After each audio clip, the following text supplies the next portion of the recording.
अब जिन महापुरुषों को परमात्मा मिले उनमें से परमेश्वर ने कहा था कि बर्म में पंथ संवत 1775 सोई 75 होई, वैसे 1774 संवत होना चाहिए, कबीर सागर कबीर वाणी में प्रिंट है, वो गलत है। संवत 1774 होई तादन प्रेम प्रगटे जग सोई, और बर्म में पंथ मेरी प्रगट हो बाणी, और शब्द हमारे का निर्णय ठानी। ये 12 पंथ हमी को ध्यावें अस्थिर घर का मरम नहीं पावे, इंक्लूडिंग गरीबदास पंथ को कबीर साहब ने कहा है। गरीबदास का 12वां पंथ कबीर साहब के 12 पंथों में से, और 12वें पंथ में मेरी वाणी, मेरी महिमा की वाणी उस पुण्यात्मा के माध्यम से प्रकट होगी। और गरीबदास पंथ वाले मेरी इस महिमा की वाणी को पढ़ा करेंगे, अर्थ गलत लगाएंगे। जैसे गीता के पढ़ने वाले गीता के अर्थ गलत लगाते रहे, वेदों के पढ़ने वाले वेदों के अर्थ गलत लगाते रहे। वेद पढ़ने पर भेद न जान ये बांचे पुराण 18, और जड़ को अंधा पत्ते खवावे भूल गया सृजनहारा। अब परमात्मा कहते हैं ये वेद पढ़े और पत्थर की पूजा करें, उसका फल फूल चढ़ाओ पत्ते भगवान को, पत्थर के को कहने वेद समझे। फिर इसी प्रकार इस गरीबदास और कबीर पंथ के जितने भी अनुयायी वो नकली संत हुए हैं, उन महापुरुषों को छोड़कर, जैसे गरीबदास जी को तो परमात्मा मिले थे, उन्होंने वाणी लिख दी, उनको आदेश था कि इसको डिस्क्लोज नहीं करना भी। और एक परमात्मा ने ये मार्ग चलाना था, इसलिए एक स्पेशल इंस्ट्रक्शन दे दी गई थी, क्योंकि परमात्मा पल पल में संग रहता है उस महापुरुष को जिसको वो स्वयं भेजता है अपने कार्य के लिए।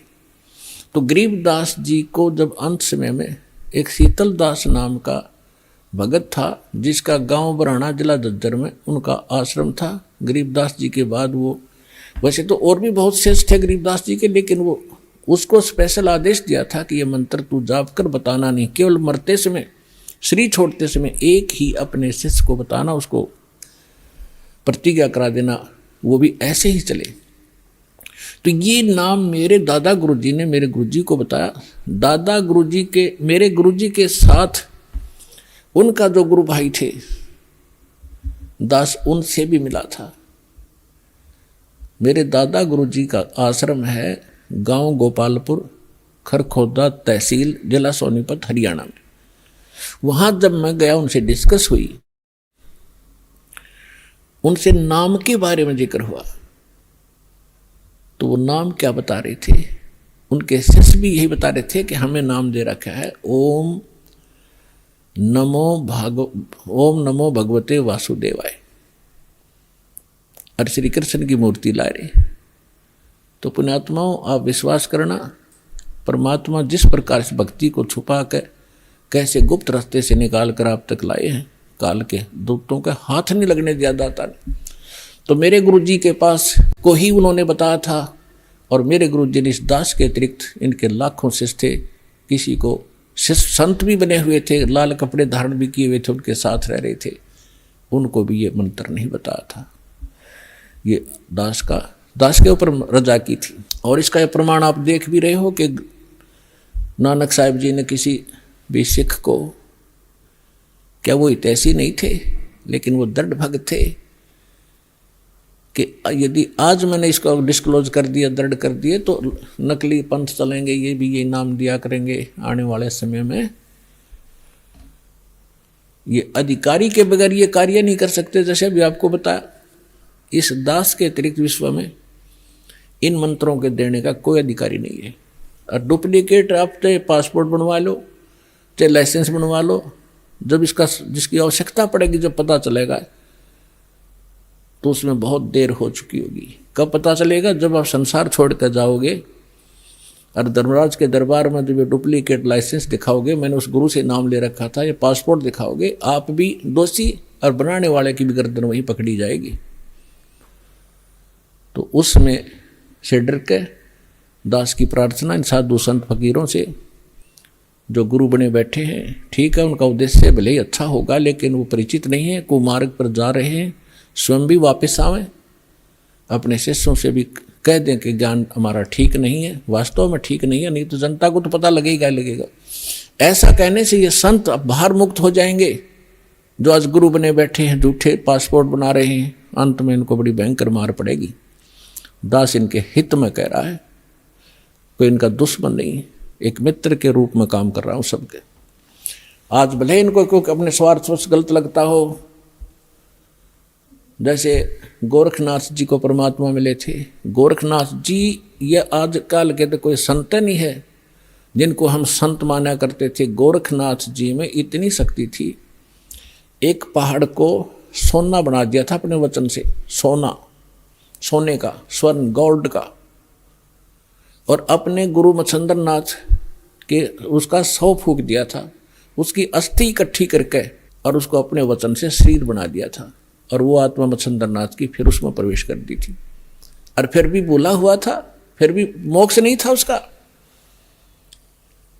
अपन आत्माओं तब परमात्मा मिले थे उनको और कहा था कि गोरखनाथ में सभी का गुरुआ, सबका एकमात्र गुरु मैं हूं पूरे विश्व में।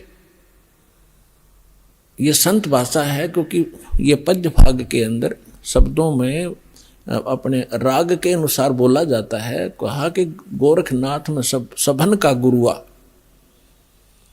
अब गोरखनाथ जी क्या कहते हैं, तेरा वचन वो लग गए कड़ुआ, कि आप जो कह रहे हैं मेरे अतिरिक्त कोई संसार में गुरु नहीं है, तो मुझे आपका ये वचन अच्छा नहीं लग रहा, कड़ुआ लग रहा है, बुरा लगता है। तो परमात्मा कहते हैं, कड़ुआ लगे सो मीठा होई, हमरी बात पतीजे जोई। फिर क्या कि मेरे ज्ञान पर विश्वास कर लोगे, एक दिन ये जो कड़वा आज आपको लग रहा है, एक दिन मीठा लगेगा। तो गरीबदास साहब जी कहते हैं कि गोरखनाथ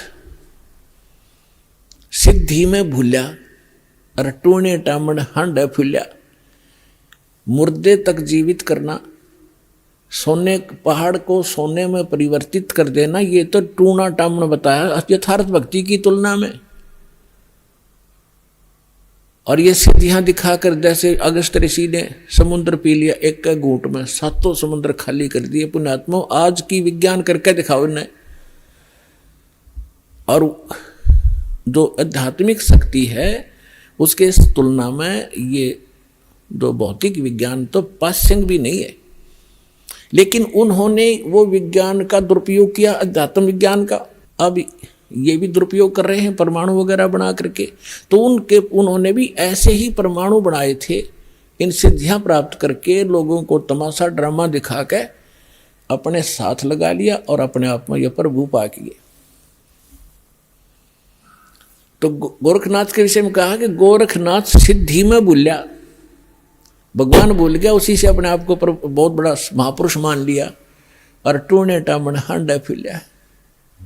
परमात्मा ने कहा कि तुम हो जम की फर्दी माही। परमात्मा ने कहा कबीर साहब ने कि हे गोरखनाथ, आप काल की फर्द में हो। फर्द को खूब समझते हैं भगत, जो किसान स्तर के हैं। उसकी जो जमीन की फर्द होती है, उसके अंदर उसकी सारी रजिस्टर्ड जो उसके नाम जमीन होती है, उसका ब्यौरा होता है कि यह इसकी है, इस व्यक्ति की, वह उसकी फर्द में है, पक्की है वह। तो यहाँ परमात्मा कहते तुम हो जम की फर्दी माही, तुम काल की फर्द में हो, काल का रजिस्ट्री हो रही है तुम्हारी, और हम तुम्हें यहाँ से छुटवाएंगे, काल की फर्द से निकालेंगे और अपने सतलोक की फर्द में आपका नाम लिखवाएंगे। फिर कहते हैं परमात्मा ने उनको गोरखनाथ जी को भी शरण में लिया, उनकी काफ़ी कोशिश की, अपनी सिद्धि शादी दिखाकर परमात्मा ने सब कैंसिल कर दी उसकी सिद्धि। तब उस प्यारी आत्मा ने परमात्मा को स्वीकार किया। तो कहने का भाव यह है, दास जो आज ज्ञान दे रहा है, बेशक किसी को कड़वा लगे, एक दिन समझ में आओगी ना जब बात, आपने बहुत बढ़िया लगेंगी सारी कहानी।